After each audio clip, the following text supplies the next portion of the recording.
Boa noite, irmãos, a graça e a paz do Senhor. Antes de começar, vamos orar para agradecer ao Senhor e para que o Senhor possa nos dar entendimento da palavra, primeiramente.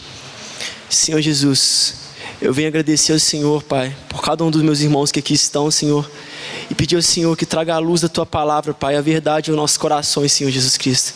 Que nos dê entendimento, que fale no mais profundo do nosso interior, Senhor, e que gere mudanças em cada um de nós. Em nome de Jesus Cristo, Senhor, eu oro. Amém, Deus.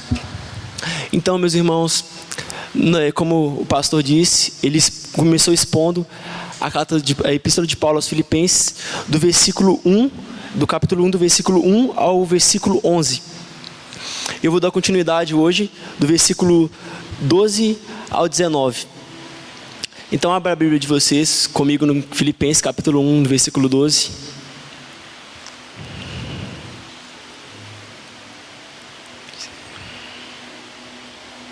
Filipenses 1, 12.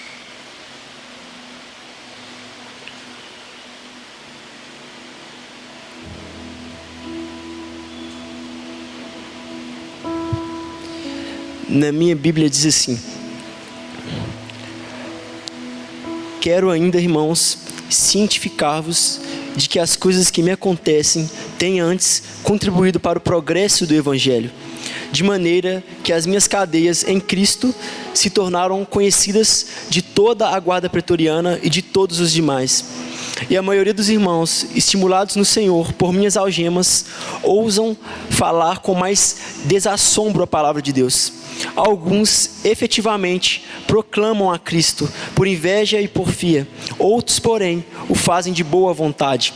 Estes, por amor, sabendo que estou incumbido da defesa do Evangelho. Aqueles, contudo, pregam a Cristo por discórdia, insinceridade, julgando suscitar-se tribulação às minhas cadeias. Todavia, que importa, uma vez que Cristo de qualquer modo está sendo pregado, quer por pretexto, quer por verdade, também isto me regozijo, sim, sempre me regozijarei, porque estou certo de que isto mesmo, pelas vossas súplicas e pelas provisões do Espírito Santo de Jesus Cristo, me redundará em libertação. Amém?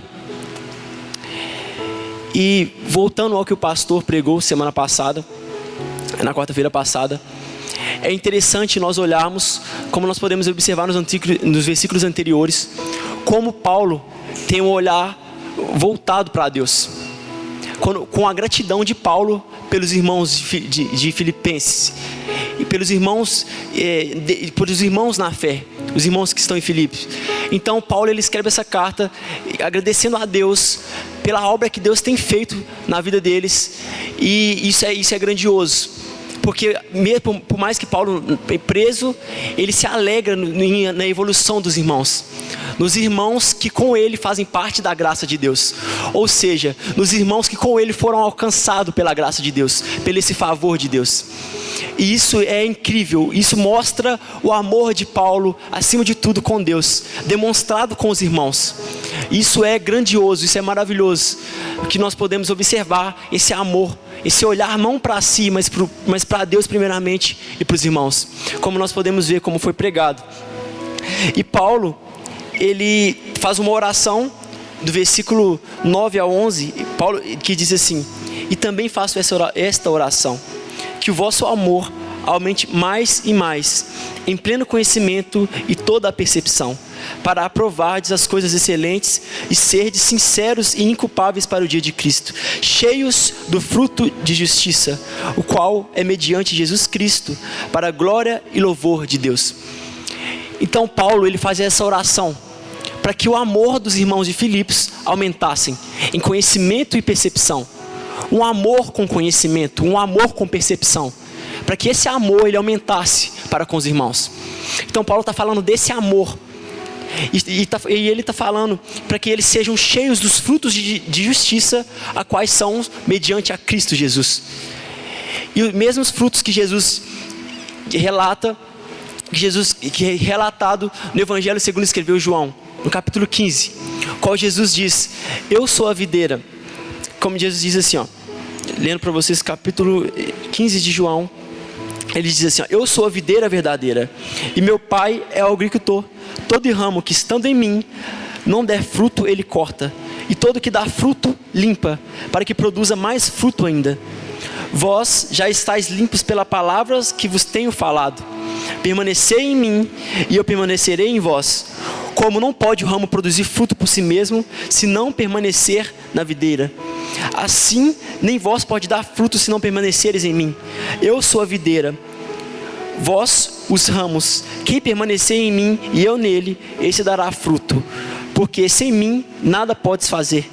Se alguém não permanecer em mim, será lançado fora, a semelhança do ramo, e secará.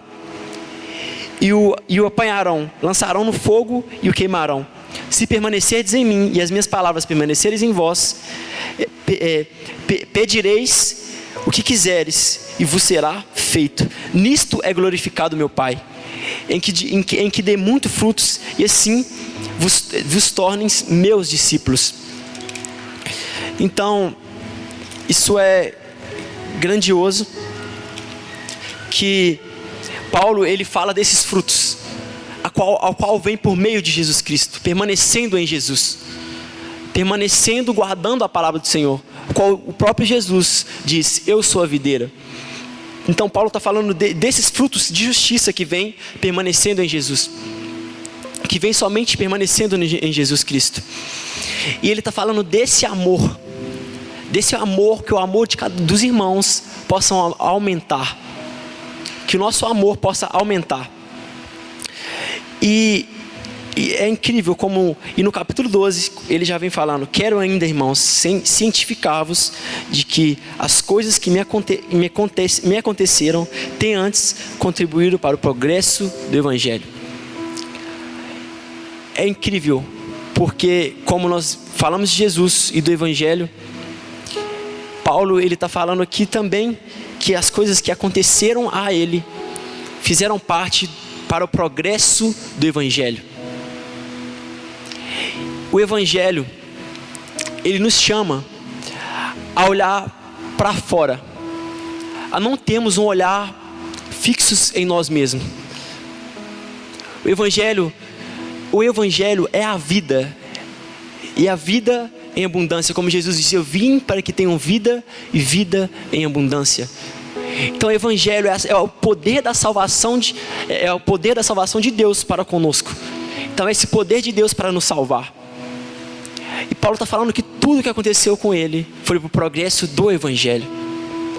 Então Paulo está demonstrando um olhar não para ele, não para si mesmo, mas um olhar para Deus.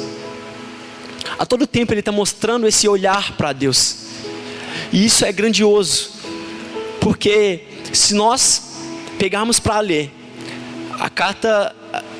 o livro de Atos, desde a conversão de Paulo, nós podemos ver tudo que Paulo passou. Nem tudo foi relatado, mas grandes coisas que Paulo sofreu.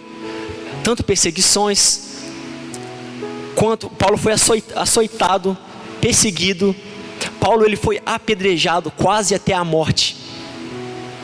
Ele foi apedrejado quase até a morte. Ele quase morreu pelo Evangelho do Senhor. Mas ele entendeu que o Evangelho não é condicionado às coisas que passamos na terra, não aos sofrimentos. E por isso, em momento nenhum, nós vemos Paulo reclamando, mas ele dizendo: as coisas que me aconteceram foram para o progresso do Evangelho.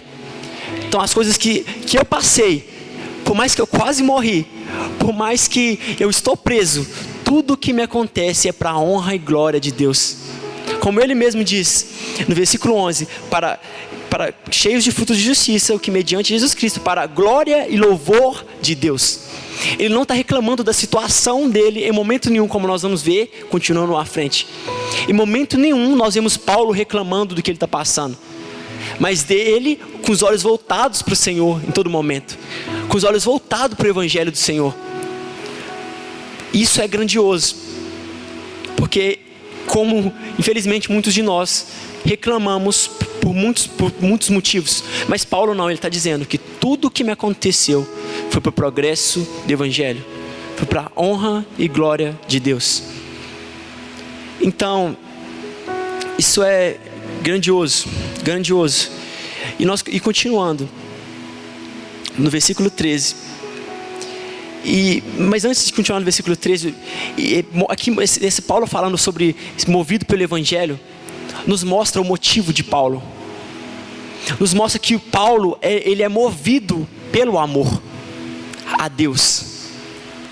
Nos mostra que Paulo é movido não pelos seus sentimentos, não porque ele passa, mas ele é movido pelo amor a Cristo. Então Paulo está sendo movido por esse amor a Cristo, esse amor pelo Evangelho. É por isso que ele está sendo movido. Não é por sentimentos, não é por sofrimentos, mas é pelo amor a Deus. Paulo, ele é, como dizem Atos, guiado, mas também impelido pelo Espírito Santo de Deus. Paulo, ele foi preso, e o Senhor queria que Paulo fosse preso. Essa era a vontade de Deus. O Senhor queria que Paulo estivesse aonde ele estava. Essa era a vontade de Deus. E todos os sofrimentos que Paulo passou, foi da vontade de Deus que acontecesse. Todas as coisas que ele passou, foi da vontade de Deus. Pois Paulo, ele fazia planos antes de ser preso, de ir e proclamar o Evangelho em outros lugares. Mas o Senhor falou para ele voltar e ir a Jerusalém. E ele já sabia, porque era revelado pelo Espírito Santo, que ele seria preso. E que ele havia de sofrer também. E de que ele havia de ir até César, ou seja, até Roma. Que ele deveria ir até Roma para sofrer pelo Evangelho, mas para levar o Evangelho. Isso é incrível. Que mostra a perspectiva totalmente diferente da nossa. Para Paulo, ele ia ir para certos lugares, levar o Evangelho, mas o Senhor falou, volte para Jerusalém. E sabendo que ele ia ser preso. E ele, por esse amor, obedeceu. Porque ele é, como eu disse, movido pelo Espírito Santo, movido pelo amor, primeiramente, a Deus. E isso gera obediência. Se eu amo a Deus, eu o obedeço. Então isso gera obediência. Nós podemos ver a obediência de Paulo. Pelo amor a Deus, pelo amor ao Evangelho. Continuando no versículo 13, ele diz assim: de maneira que as minhas cadeias em Cristo se tornaram conhecidas de toda a guarda pretoriana e de todos os demais. Paulo, ele falou que desse progresso do Evangelho, por todas as coisas que o aconteceram, ele está dizendo que de maneira que as minhas cadeias em Cristo se tornem conhecidas de toda a guarda pretoriana e de todos os demais.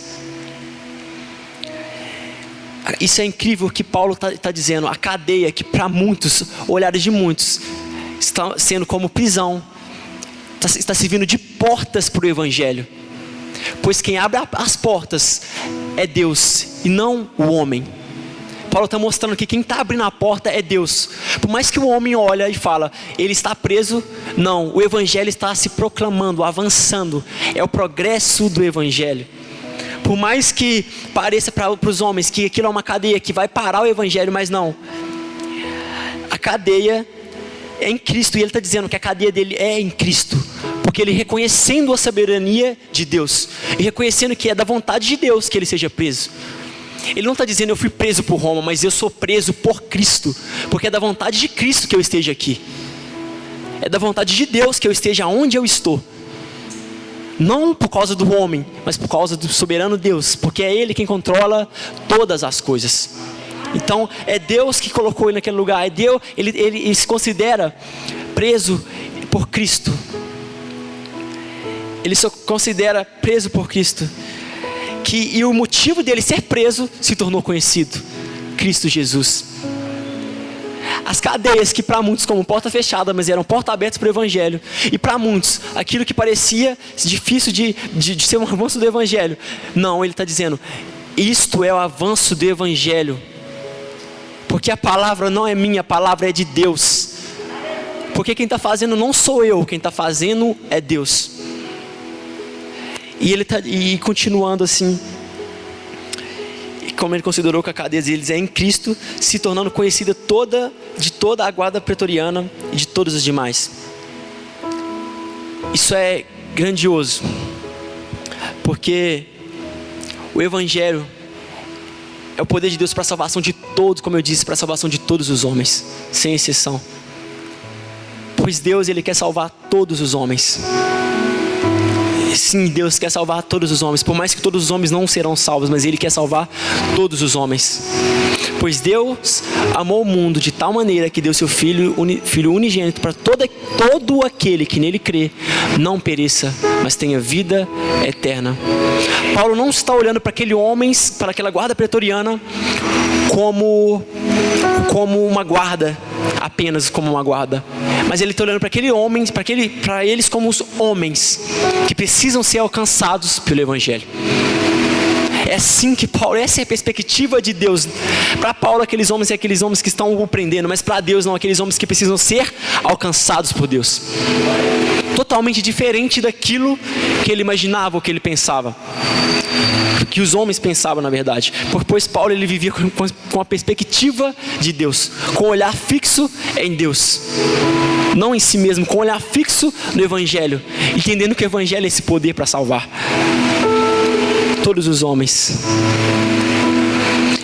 E a guarda pretoriana era a guarda particular de César, do imperador. E olha que incrível, a guarda era uma guarda do imperador. Isso nos mostra que como incrível foi, e como abriu portas essas algemas, as cadeias de Paulo. Alcançou a guarda do imperador. A guarda qual era a guarda que cuidava dos presos políticos, e Paulo era considerado um preso político. Ele era considerado um preso político, porque para os judeus e para alguns romanos também ele causava confusões, levando o evangelho. Então ele era considerado um preso político, e por isso essa guarda do imperador guardava e cuidava de Paulo. Eram eles que ficavam Paulo ficava aos cuidados deles. E isso é incrível, que mostrou que ao invés de Paulo olhar para aqueles homens com olhar, como eu disse, de guardas, ele olhou para aqueles homens para alcançá-los.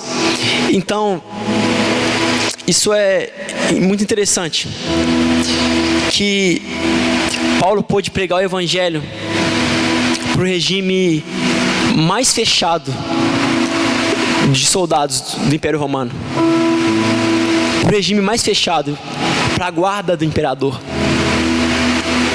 Paulo pôde pregar o evangelho para esses homens. E nós podemos ver que não é o lugar que ele está, não é quem ele é, mas é o Deus que colocou ele naquele lugar.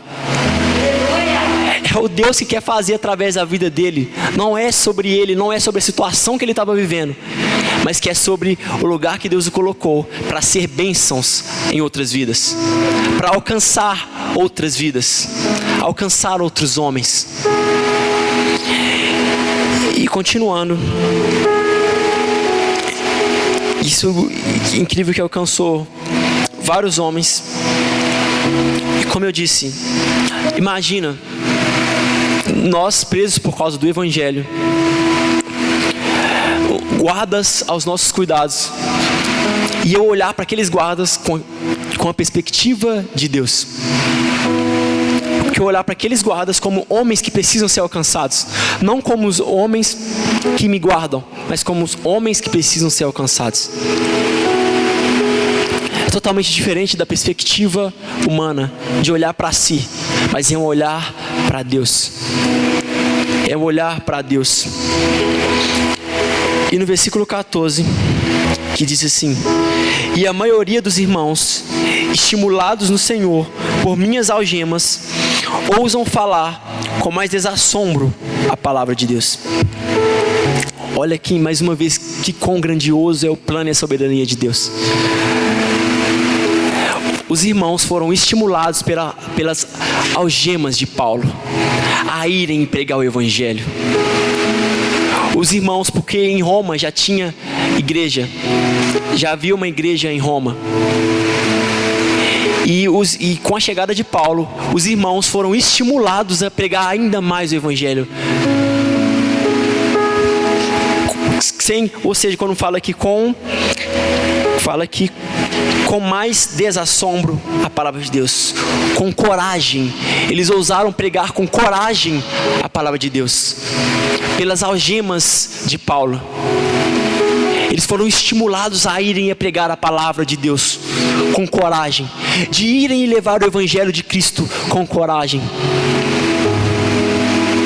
Eles foram estimulados pela uma situação que para os homens era uma situação adversa. Para Deus mostrou que aquilo que Paulo estava vivendo, Deus fez com que aquilo estimulassem homens a ter coragem de ir e levar o nome do Senhor Jesus. Então, nós podemos ver mais uma vez a soberania de Deus. E o plano de Deus, como é muito mais perfeito que o meu plano do que o seu plano, do que o nosso plano.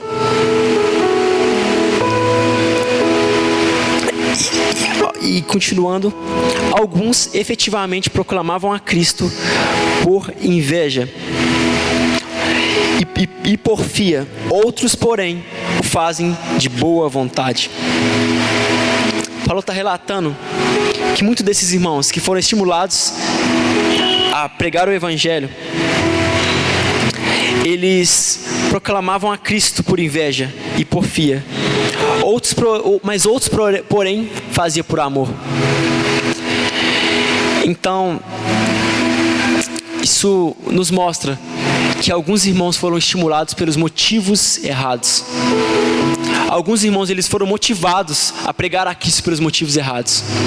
Porque, como eu disse, como Paulo chegou em Roma, a igreja tinha muitos líderes e membros foram estimulados a pregar o evangelho. Alguns de fato por amor ao evangelho, por amor a Deus em primeiro lugar. Mas outros, infelizmente, foram estimulados a pregar a Cristo por inveja. Infelizmente. E por porfia, por contenda. A inveja e a contenda andam juntas. Elas andam juntas, a inveja e a contenda. Assim como o amor e a unidade. Assim como o amor e a união, porque o amor é a união. O Senhor nos diz: ame ao seu próximo como a ti mesmo. Já a inveja gera contenda. Então alguns pregavam a Cristo porque eles queriam se considerar ser maiores ou superiores que Paulo.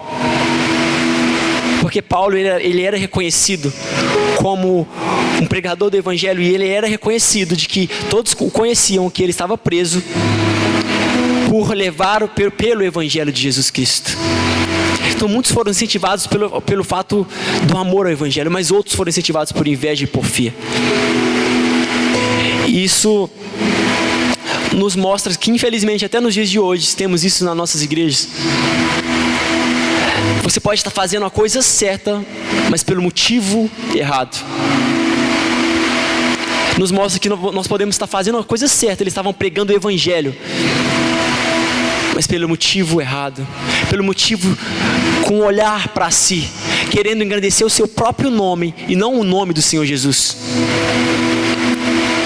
Eles queriam ser engrandecidos, ser maiores do que Paulo. Mas eles não entenderam que maior é aquele que serve. E assim como Paulo estava servindo o Senhor naquela cadeia, assim como Paulo teve uma atitude de servo em amor ao Senhor, mas eles não entenderam isso. Eles estavam com olhares de querendo se considerar ser maiores do que Paulo, pois eles faziam parte da igreja de Roma. Eles eram líderes que faziam parte da igreja de Roma. E eles queriam ser maiores, ser mais reconhecidos. E com a chegada de Paulo, eles viram que ficaram em segundo plano. Eles viram que a palavra deles não tinha tanto impacto, mas que eles ficaram em segundo plano, porque os olhos estavam voltados para Paulo, o defensor do evangelho, aquele que estava preso por Cristo. E a inveja, como eu disse, ela vem do vocabulário grego que chama photons, que significa ciúmes. Ou seja, aqueles homens, eles ficaram com ciúmes de Paulo. Ciúmes por causa que os irmãos olhavam para Paulo como exemplo. Como um exemplo. Por isso eles ficaram incentivados em fazer amor e fazer, proclamar a Deus. E por isso eles ficaram com ciúmes, pois eles faziam parte da liderança. E chega um homem que proclama o evangelho e que vira um exemplo, que foi um exemplo. Mas esse homem que foi um exemplo, não para si, mas para honra e glória de Deus, diferentemente do que aqueles homens procuravam fazer por inveja e por discórdia. Então, nos mostra essa disputa por uma ambição egoísta. E se tem uma coisa que o evangelho não é egoísta. Se tem uma coisa que o evangelho faz é transformar o ego. Se tem uma coisa que o evangelho faz é transformar o caráter. O evangelho faz olharmos para o Senhor Jesus e não para nós. O evangelho transforma o nosso ego. É isso que o Senhor quer fazer, transformar o meu e o seu ego. Para que o nosso ego não continue sendo mais como éramos quando caídos. Porque o Senhor nos chama a negar essa nossa natureza, deixar ela de lado, mas para olhar para a natureza divina, com os olhares divinos, com o caráter divino. Não com o caráter meu ou seu, mas com o caráter de Jesus Cristo. Pois como Paulo mesmo diz, pois sejam meus imitadores como eu sou de Cristo Jesus. Então não é sobre mim, não é sobre o pastor, não é sobre nenhum de nós aqui, é sobre nós fazemos as pessoas olharem para Cristo. Elas olharem para nós, mas não sendo nós, mas sendo Cristo em nós. E foi para isso que o Senhor nos chamou. Para que como um corpo, com uma só cabeça e num só espírito. Como diz, voltando ao versículo 11, para a glória e louvor de Deus. Como o pastor falou, que não para a glória, não para a nossa glória, não para o nosso louvor, mas para a glória e louvor do Senhor Jesus Cristo. Então, infelizmente, como eu disse, até nos dias de hoje tem muito isso. Por mais que aqueles homens, como eu vou dizer mais à frente, eles estavam pregando a verdade. Eles estavam falando a verdade, pregando a verdade. Eles não estavam pregando heresias, eles estavam falando a verdade. Só que motivados por outros sentimentos que não por amor a Cristo. Eles estavam motivados com o olhar voltado para si mesmo, com querendo engrandecer o seu próprio nome. Mas o Pai deu o nome que está acima de todo nome, é o nome de Jesus. Não é o meu nome nem o seu nome. Não é o nosso nome que nós temos que engrandecer, mas é o nome de Jesus. E continuando, o versículo 16, que diz assim: estes por amor, sabendo que estou incumbindo a defesa do Evangelho. Mas alguns irmãos, como eu disse, eles foram incentivados pelos motivos certos. E de pregar o Evangelho por amor a Deus, por amor ao próximo, para levar a salvação às pessoas, não que vem deles, mas que vem de Deus, para que, como Paulo disse acima, eles sejam participantes também da graça de Deus, como Paulo disse, eu sou participante da graça de Deus, como juntos com vocês. Então, e é isso que é o Evangelho, levar essa graça de Deus, a graça de Deus, levar a salvação que é por meio da graça, mediante a fé. Então é isso que o Senhor nos chama, nos convida a fazer.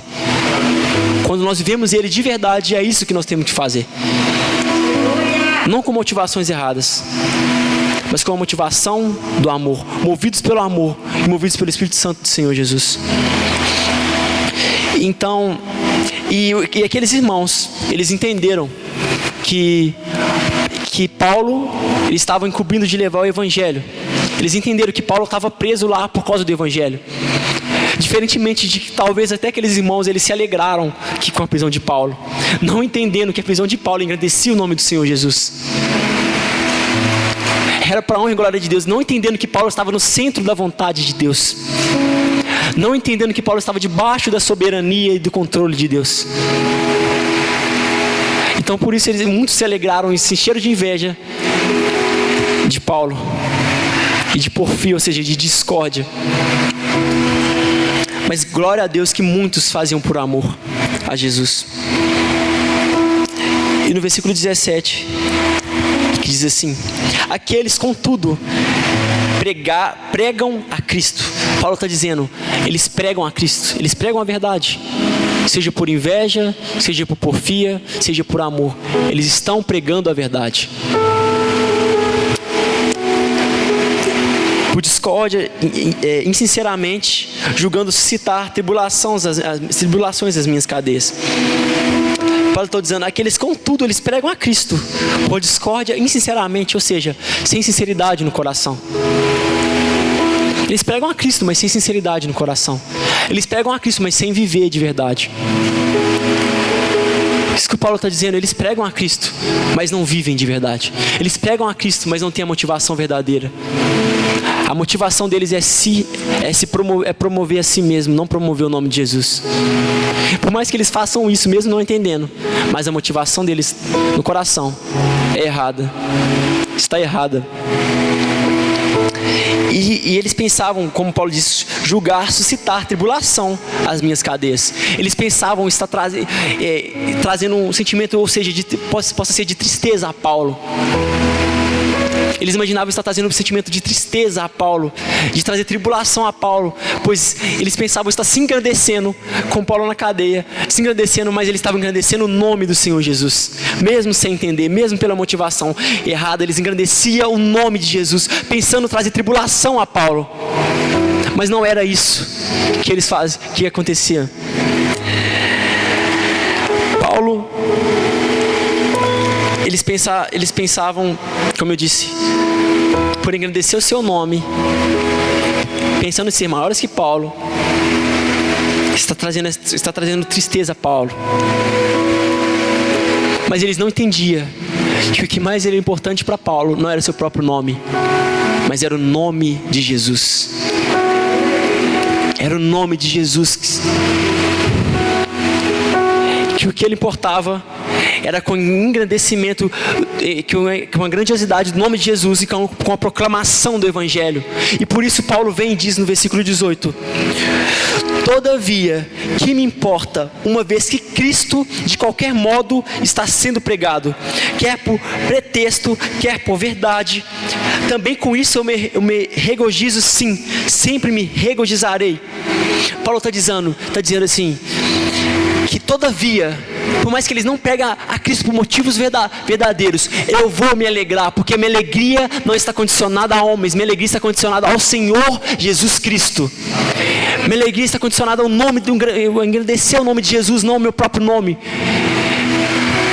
Minha alegria está no Evangelho de Cristo, não em mim mesmo. Isso que Paulo está nos dizendo. E em momento nenhum Paulo reclamando das coisas que ele passou. Ele está se alegrando no Senhor Jesus. Como Filipenses é a carta da alegria, ele está se alegrando em Jesus. A alegria dele é a alegria do Senhor Jesus, não é a sua própria alegria, não é o seu próprio nome. Ele está nos mostrando que a alegria dele não está condicionada a si. E glória a Deus por isso, que assim sejamos nós, eu e você. Que a nossa alegria não seja condicionada a nós mesmos, mas ao Senhor Jesus. Que não seja condicionada a tribulações que os outros querem pôr em nós, mas na glória de Deus. Nossos olhares precisam estar fixos no Senhor Jesus, firmados em Jesus, firmados no Senhor Jesus Cristo, fixos somente nele, para que assim ele seja a nossa alegria. Quiseram difamar Paulo, como nós podemos ver em Atos, quiseram trazer tribulações de todo modo a Paulo. Mas é incrível como ler nesse texto, como ele agradece ao Senhor pelos irmãos que crescem com ele na fé, e como ele se alegra que o nome de Cristo é engrandecido, e como ele entende que Deus é soberano e tem o controle de todas as coisas. Como ele entende de onde ele está, na vontade de Deus. Por mais que todos aqueles olhavam e pensavam que traziam tribulações para Paulo, ele está dizendo: vocês não estão entendendo nada. Vocês estão me trazendo alegria, porque minha alegria é Jesus Cristo. Minha alegria é o Senhor Jesus Cristo, não sou eu mesmo. Como ele diz mais à frente, eu vou ter que falar isso, que eu amo esse versículo. Como ele diz em Filipenses 21, pois para mim o viver é Cristo e o morrer é lucro. Então, Continuando no versículo 19, que infelizmente eu tenho que falar rápido,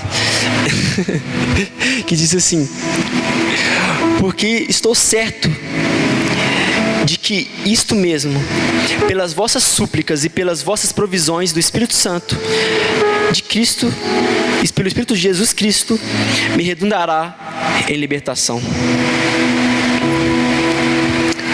Deus nos mostra através da vida de Paulo aonde nós devemos estar firmados. Nos mostra que a nossa firmeza é na rocha, é em Cristo Jesus. Que a nossa firmeza é na pedra angular, é em Jesus Cristo. Não é na areia, não é aquilo, não é em sentimentos. Nos mostra que em meio à tempestade, com a firmeza e convicção em Cristo Jesus, não nele mesmo, mas em Cristo Jesus, em nada porém ser abalado em Jesus Cristo. Isso que ele nos mostra, que mesmo em prisões, que mesmo sendo difamado, que mesmo sendo perseguido, o nome de Cristo, ele vive em nome de Jesus Cristo, firmado em Jesus Cristo, pois ele está de fato como ele diz. Ele está de fato como ele nos diz, mostrando a convicção em Cristo Jesus, mostrando que ele está convicto do que ele está vivendo, que ele tem certeza do que ele está vivendo. Isso que ele está nos mostrando. Pois eu estou vivendo para a honra e glória de Deus. Estou vivendo para Cristo, não para mim mesmo. Pois essa vida é curta, mas há uma eternidade. E é para lá, para essa eternidade que eu estou indo. E essa é a minha convicção, de viver uma eternidade com Cristo Jesus. Tudo isso passará. E a palavra do Senhor jamais passará. Ele jamais passará, porque o Senhor, Ele é eterno. E é Ele que eu vivo. E nele eu sou mais que vencedor. Somente em Jesus. E Paulo está entendendo que mesmo que eu perca aqui, lá eu estou vencendo. Mesmo que eu morra aqui, lá eu estou vivendo. E Paulo está entendendo isso, ele entende isso, ele tem convicção disso. E na tradução NVI diz assim: pois eu sei que o que me aconteceu resultará em minha libertação. A libertação que Paulo está falando não é libertação terrena. Ele está dizendo que tudo que me aconteceu me resultará em libertação. Libertação que Paulo está falando não é libertação terrena, é a salvação. Eu sei que tudo que me aconteceu me resultará na minha salvação, na minha libertação, porque salvação é libertação. Conhecereis a verdade ela vos libertará, e a verdade é Cristo Jesus. Pois Jesus disse: eu sou o caminho, a verdade e a vida, e ninguém vai ao Pai senão por mim. E Paulo entende que ele está no caminho, na verdade e na vida, que ele está no caminho, que ele está vivendo a verdade, e que ele está indo em direção à vida, e vida eterna. Então Paulo entende isso, que não é as coisas passageiras. Quantos homens e mulheres já passaram na história, mas Cristo, Ele vive, Ele era, é, hoje, amanhã e depois, e a eternidade Ele continuará sendo o mesmo. E nós na eternidade seremos nele, com Ele, e viveremos nele. E Paulo está entendendo isso, ele entende isso. Por isso ele não está apegado aos sentimentos momentâneos como sofrimento. Ele está pegado à palavra de Deus, ele está pegado ao Senhor Jesus Cristo. Então, ele entende o propósito pelo qual as coisas que ele passa. Ele entende que tem um propósito por tudo que ele está passando. Porque antes mesmo de tudo ser criado, Deus sabia de tudo que aconteceria. Então ele entende da soberania de Deus. Ele entende e sabe que tem um propósito.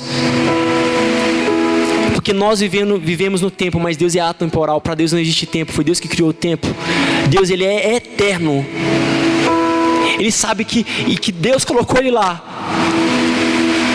Ele entende que Deus é soberano sobre todas as situações, todas as coisas, todas as dores, todas as lutas. Tudo que ele passou, ele entende isso. E o que importa para Paulo, e que deve importar para nós, é que Jesus está sendo pregado. É que o evangelho está avançando. É que pessoas estão sendo alcançadas. Por mais que o foco não sou eu, jamais deverá ser eu, o foco deve ser Cristo.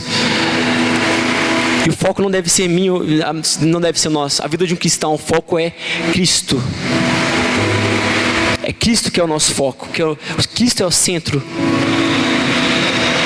E os nossos olhos devem estar todo o tempo voltados para Ele, olhando com a perspectiva divina, a perspectiva de Deus. E a todo tempo Ele demonstra paz, pois o Senhor Jesus diz que nos dá a paz, não a paz desse mundo, mas a paz que ela excede todo entendimento. Todo entendimento. Ele está preso e está orando pelos irmãos, está se alegrando nos irmãos, está se alegrando em Jesus Cristo sendo pregado, está se alegrando no engrandecimento do nome de Jesus, pois a paz dele é o próprio Jesus. A paz dele não é terrena, a paz dele é celestial, a paz dele é Deus. Deus que, essa paz que excede todo entendimento. Então, Ele nos mostra como deve ser a atitude de um verdadeiro servo de Deus. Ele nos mostra como deve ser a atitude de um verdadeiro servo de Deus, que vive por amor ao seu Senhor. Ele nos mostra a atitude de um verdadeiro discípulo do Senhor Jesus Cristo. Um discípulo é aquele que o ama acima da própria vida. O discípulo de Jesus Cristo é aquele que o ama acima da própria vida. E se eu ou você estamos apegados mais à nossa vida do que a Cristo, nós não o amamos, nós não somos discípulos de Jesus Cristo. Nós não somos discípulos. O discípulo é aquele que o ama acima da própria vida, que o ama mais do que o pai, do que a mãe, mais do que o irmão, e mais do que a própria vida. Ele está mostrando isso, e está mostrando e demonstrando, porque o Senhor nos diz: como você pode dizer que ama os seus irmãos que você vê, os irmãos que você vê, e você dizer que não ama os seus irmãos que você vê, e amar a Deus que você não vê? Ele está demonstrando em oração pelos irmãos, nos versículos anteriores, no ensino pelos irmãos e no amor pelos irmãos, nos versículos anteriores. Então, mas de fato, Paulo ele nos mostra que é fazer por amor a Deus, que é de fato fazemos por amor e viver pelo amor a Deus. Então, nós podemos observar em Paulo, nesse texto, um olhar fixo para Jesus. Podemos observar que infelizmente há sim pessoas que pregam a Cristo por motivos errados, que falam da palavra, por mais que estejam falando a verdade, por motivos errados. Então não é apenas eu falar, é eu viver pelo motivo correto, é eu viver pelo motivo, eu ser motivado pela motivação correta, pelo amor a Deus.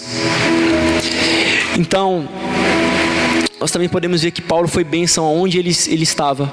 Ele foi bênção na prisão, na cadeia, ele foi bênção. Ele levou o Senhor Jesus Cristo, ele levou o evangelho do Senhor Jesus, e ele entendia e sabia a soberania do Senhor Jesus Cristo, pois Deus tem o controle de todas as coisas e nada foge do controle de Deus. E Paulo entendia que tudo coopera para o bem daqueles que amam a Deus.